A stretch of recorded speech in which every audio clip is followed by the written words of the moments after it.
मेरे YouTube channel astro Naresh पर आपका स्वागत है। नमस्कार, मैं हूं नरेश कुमार और बात हो रही है शनिदेव के गोचर की। शनिदेव 17 जनवरी को गोचर करेंगे कुंभ राशि में और इसके साथ ही मीन राशि के ऊपर 7.5 शुरू हो जाएगी। कर्क राशि और वृश्चिक राशि के ऊपर ढैया शुरू हो जाएगा। इसका कुंभ राशि के जातकों के ऊपर क्या असर पड़ेगा ये जानने की कोशिश करेंगे, लेकिन सबसे पहले ये जानेंगे कि आपके लिए सबसे पहले ये जानेंगे कि 2023 में शनिदेव का शेड्यूल जो है वो क्या रहेगा। पूरा 17 जनवरी को गोचर करेंगे शनिदेव।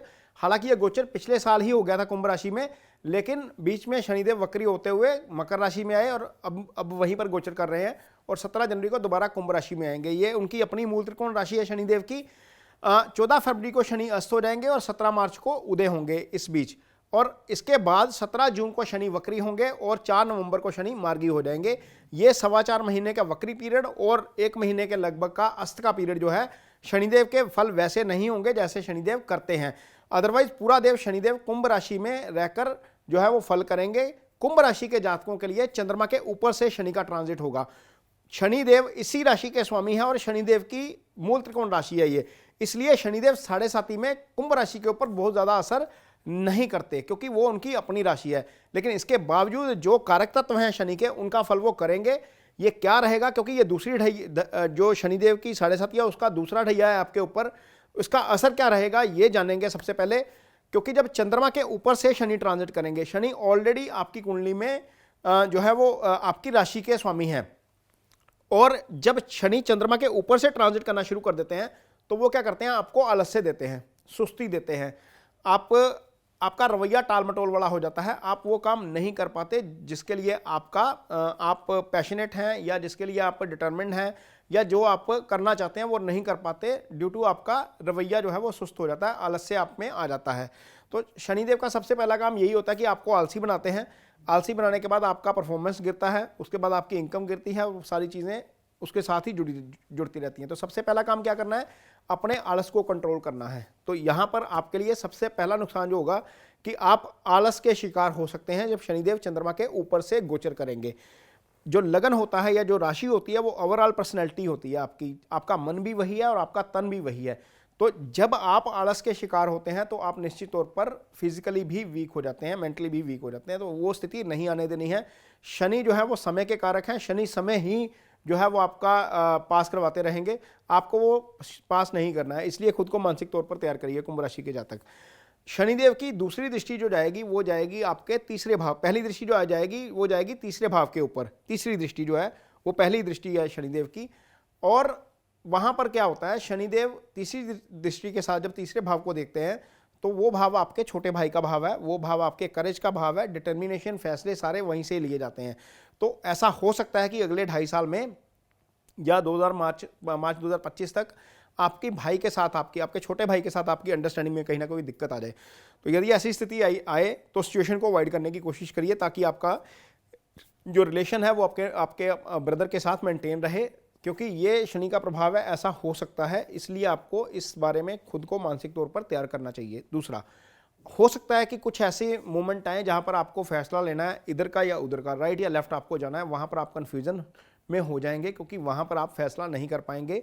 ये शनिदेव के प्रभाव के कारण होगा, क्योंकि शनिदेव की तीसरी दृष्टि सीधी जा रही है आपके तीसरे भाव के ऊपर। यहां पर आपको थोड़ा सा खुद को मानसिक तौर पर तैयार करना है कि यदि कोई ऐसी स्थिति आती है तो कंसल्ट करिए अपने किसी सज्जन के साथ, दोस्त के साथ, घर वालों के साथ, तो उसके ऊपर कंसेंसस बना के फैसला लेने की कोशिश करिएगा, बीच में मत लटक जाइए। तो ये स्थिति हो सकती है। दूसरी चीज जो है वो शनि की जो 7वीं दृष्टि है, जिसको हम दूसरी दृष्टि बोलते हैं, जो सीधी सप्तम पे पड़ती है, वो पड़ेगी आपके पार्टनर के हाउस के ऊपर। यदि आप शादीशुदा हैं या आप पार्टनरशिप में बिजनेस करते हैं, दोनों सिग्निफिकेंस में आपके लिए स्थिति थोड़ी सी गड़बड़ हो सकती है। शनिदेव वैसे भी जब लगन में होते हैं तो स्ट्रगल करवाते हैं, तो जब पार्टनर हाउस को देखेंगे तो हो सकता है कि आपका, चाहे आप फीमेल है चाहे मेल है, पार्टनर की हेल्थ को लेकर इश्यू हो सकता है।